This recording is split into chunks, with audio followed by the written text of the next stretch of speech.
Olá, tudo bem? Cada vez é mais comum pessoas se queixarem de dificuldades amorosas. E isso vai se intensificar ainda mais com o tempo. Afinal, nós estamos em plena transição planetária. O mundo antigo que eu conheci e que as gerações anteriores à minha conheceram, esse mundo não existe mais. E o novo mundo em que a Terra vai se tornar não existe ainda. Ainda não está pronto. Nós estamos vivendo sobre os escombros do mundo antigo e o novo mundo ainda não está pronto. Por que é que há cada vez mais dificuldades amorosas e por que é que haverá cada vez mais dificuldades amorosas? Porque cada vez nós temos mais liberdade. Quanto mais liberdade nós temos, mais escolhas nós podemos fazer. Quanto mais escolhas nós podemos fazer, quanto mais se abre o leque das nossas escolhas, mais difícil se torna duas pessoas quererem a mesma coisa. Um exemplo bem simples, quase ridículo de tão simples. Duas pessoas vão a uma sorveteria. Se nesta sorveteria há 6 sabores de sorvete, existe uma grande possibilidade de que essas duas pessoas escolham um mesmo sabor de sorvete. Mas se existem 30 sabores de sorvete, a possibilidade de que essas duas pessoas escolham um mesmo sabor é bem menor. Algumas décadas atrás, não havia grande escolha em termos de namoro, compromisso, casamento. Muitos casamentos eram arranjados pelos pais. E os casamentos que não eram arranjados pelos pais quase sempre aconteciam entre pessoas bastante próximas. Não havia essa possibilidade de ficar experimentando para ver se vai gostar ou não. Isso vigorou durante milênios e durou mais ou menos até a década de 50, 60. De lá para cá, pouco a pouco foi havendo cada vez mais liberdade. Hoje são tantas possibilidades que é muito difícil que haja um mesmo interesse recíproco, que duas pessoas tenham interesse uma na outra e no mesmo nível de comprometimento. E há pessoas com grande dificuldade de lidar com isso e buscam respostas no espiritismo. Acham que pode ser algum karma ou que pode haver algum impedimento espiritual para a sua felicidade amorosa. Nós estamos no mundo físico, estamos tendo uma experiência física. Então, antes de nós buscarmos respostas em outras existências ou em outros planos de existência, nós temos que buscar respostas aqui mesmo. Em primeiro lugar, nós precisamos lembrar que existem profissionais habilitados para lidarem com pessoas com possíveis dificuldades de relacionamento. Se a pessoa tem dificuldades para se relacionar de um modo geral, a consulta a um profissional é recomendada, um psicólogo, um psicoterapeuta. Em segundo lugar, a pessoa tem que ter senso crítico para analisar friamente a si mesma e ver se essa sua dificuldade amorosa não é causada pela sua má aparência, pela sua má higiene. Tem um amigo meu que antes de se casar ele conheceu uma mulher lindíssima. E ele é feio, muito feio. Ele estranhou que uma mulher tão bonita se interessasse por ele. A mulher parecia assim muito carente. Quando ele ficou a sós com ela, num momento mais íntimo, ela pediu que ele beijasse ela e ele notou que ela tinha um mau hálito terrível. Aí é complicado. Daí ele entendeu por que ela parecia tão carente. E é uma coisa muito difícil de dizer para alguém. Por mais íntimo que a gente seja, é difícil chegar para essa pessoa e dizer: ó, tu tá com hálito de podre. Então existem essas questões, a aparência, os cuidados com a aparência e com a higiene. Eu tenho outro amigo que pensa que ser humilde é andar assim com uma roupa muito simples. Ele pensa que ele deve ser respeitado, que ele deve ser considerado pelo que ele é e não pelo que ele aparenta ser. Ele está certo, em parte. Realmente o que importa de verdade é o que nós somos e não o que nós aparentamos ser. Mas a aparência é importante. A aparência não pode ser mais importante do que a essência. A embalagem não pode ser mais importante do que o conteúdo, mas ela também é importante. Um espírito superior, elevado, ele sempre se apresenta com uma imagem bela. Então nós não podemos simplesmente nos descuidar da aparência. A aparência não deve ser uma preocupação, mas ela também não pode ser desconsiderada.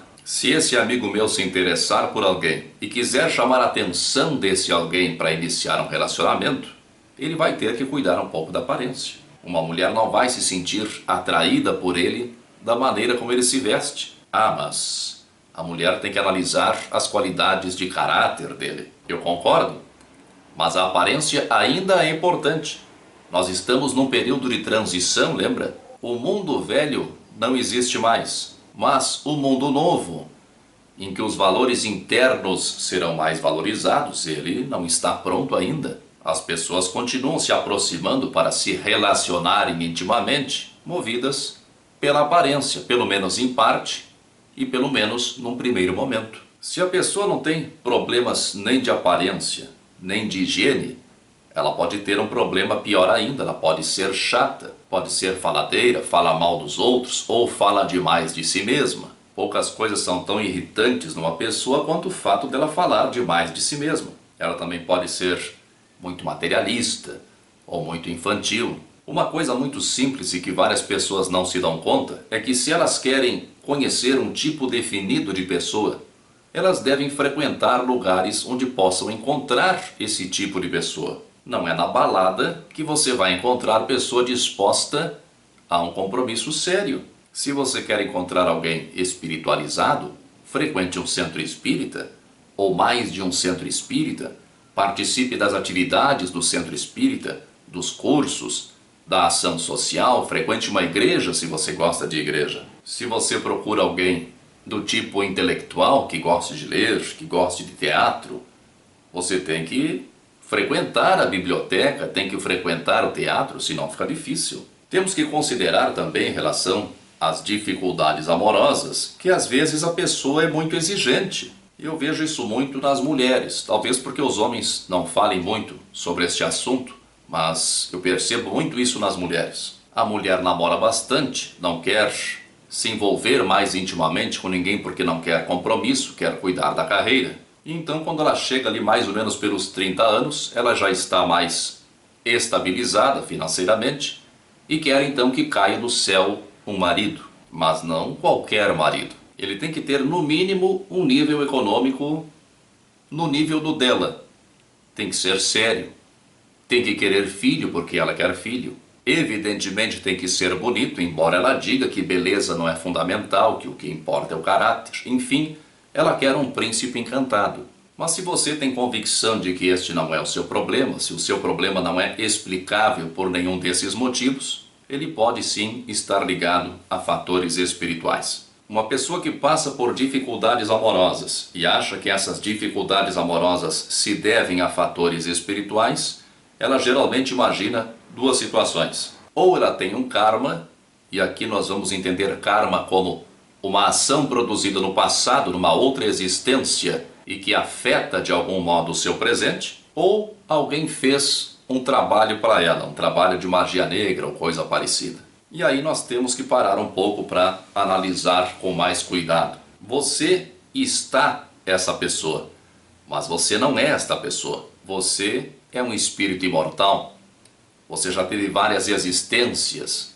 Você já animou vários corpos. Você já viveu, já desenvolveu várias personalidades diferentes. Essa personalidade que nós apresentamos aqui é apenas uma pequena amostra do que nós somos. O que nós apresentamos, o que nós externalizamos e o que nós conhecemos de nós mesmos hoje é apenas a superfície. Nós somos muito mais do que isso. As outras existências que nós tivemos estão dentro de nós, fazem parte de nós. E algumas delas, por terem sido muito marcantes, estão muito vivas dentro de nós. Nós não as percebemos, mas elas estão vivas dentro de nós. O que isso tem que ver?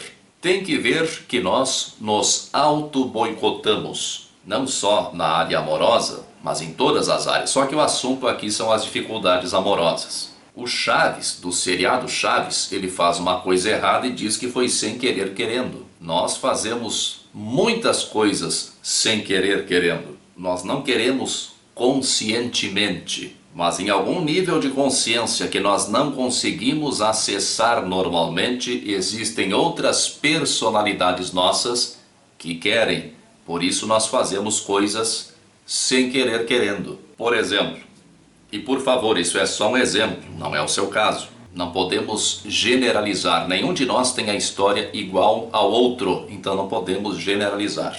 Mas, por exemplo, uma mulher que em várias existências teve problemas, teve más experiências com homens, péssimos casamentos, maridos omissos, ou grosseiros, ou violentos. Todas essas experiências estão arquivadas no subconsciente dessa mulher, e algumas delas permanecem vivas. Hoje, mesmo que essa mulher queira se relacionar, ela quer, mas não quer. Ela quer conscientemente, ela racionalmente entende que quer ter alguém. Ela emocionalmente sente falta de uma companhia mais íntima. Ela tem desejo de ter alguém, mas no fundo, num outro nível de consciência, ela não quer repetir as más experiências do passado.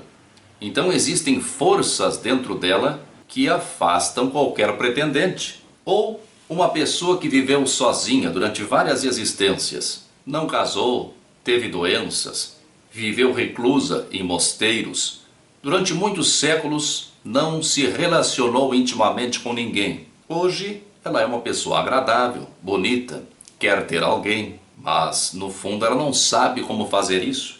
Isso é uma coisa tão distante da realidade dela que é praticamente impossível que aconteça, a não ser que ela se esforce muito. Há também, e isso é muito comum, o caso de pessoas que abusaram do sexo em outras existências, ou que abusaram de seus parceiros, traíram, enganaram, fizeram o diabo. Hoje elas podem ter se regenerado, podem ter se arrependido, mas há nelas uma força repelente. Qualquer pessoa que tente se aproximar delas não se sente bem. Não sabe por quê, mas não se sente bem. Esses são exemplos mais comuns, apenas para tornar compreensível como o nosso passado está presente em nós. Soluções. Nem sempre a solução se dá a curto prazo. A vida é educativa. As nossas dificuldades são os nossos pontos fracos. São as características que nós devemos desenvolver melhor. Quase sempre as nossas dificuldades estão nos apontando questões a ser reparadas. Todo o mal que nós fizemos precisa ser reparado. Não adianta sofrer. O sofrimento não apaga o mal que nós praticamos. Também não adianta só nos arrependermos. Precisamos reparar. E para repararmos, muitas vezes é necessário que nós experimentemos algo semelhante àquilo que nós causamos nos outros, para sabermos, para compreendermos como isso dói. A partir daí, nós estamos prontos para reparar.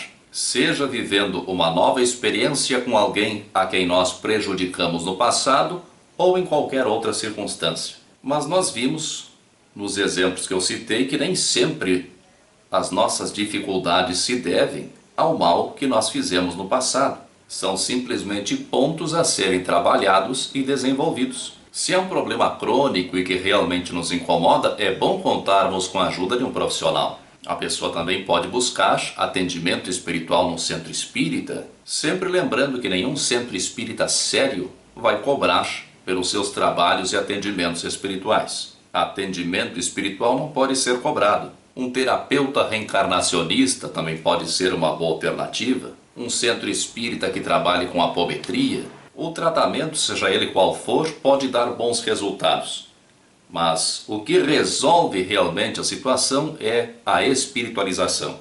Essa é a solução. Jesus nos recomendou cuidarmos, em primeiro lugar, das coisas do reino, ou seja, das coisas do espírito, que então as outras coisas nos seriam dadas por acréscimo. Quando nós estamos espiritualmente equilibrados, tudo se torna mais fácil. Nós nos tornamos pessoas mais leves, mais agradáveis. A tendência é que a nossa companhia seja desejada, porque é uma companhia mais agradável. Nós atraímos e somos atraídos por pessoas com quem temos afinidade. Quando nós nos equilibramos espiritualmente, então a tendência é que nós passemos a conviver mais justamente com pessoas mais equilibradas. Mas tem aquelas pessoas que acham que isso tudo pode ser um feitiço, algum trabalho de magia que fizeram contra ela. Isso existe, é claro que existe, mas não é um fato isolado. Tudo está interligado. Se você não tivesse erros no seu passado, se você não tivesse nada a reparar, se não tivesse questões a serem resolvidas, ninguém faria isso com você. E se por acaso fizesse, isso não lhe atingiria. A coisa é mais ampla, não pode ser simplificada. Eu disse lá no começo do vídeo que as dificuldades amorosas são uma tendência, são uma característica desse período que nós estamos vivendo, desse período de transição planetária. É o tempo de nós mudarmos. Agora é a hora de nós deixarmos para trás o nosso passado de erros e de nos prepararmos para o mundo novo que está surgindo. As dificuldades que nós enfrentamos são um chamado que a vida nos faz para nós nos espiritualizarmos. Nós podemos ouvir esse chamado e começar a nos equilibrarmos, ou podemos continuar teimando. A escolha é nossa. Para finalizar, eu preciso dizer que um tema como esse costuma gerar muitas perguntas de ordem particular. Meu tempo não me permite tratar dessas questões individualmente. Por isso não vou responder a eventuais perguntas de ordem particular que surgirem a partir deste vídeo. Muita força e paz para você. Você já se inscreveu no meu canal? Aqui embaixo há o campo para você se inscrever. Se você gostou do vídeo, clique em gostei e compartilhe este vídeo nas redes sociais para que mais pessoas possam assisti-lo. Obrigado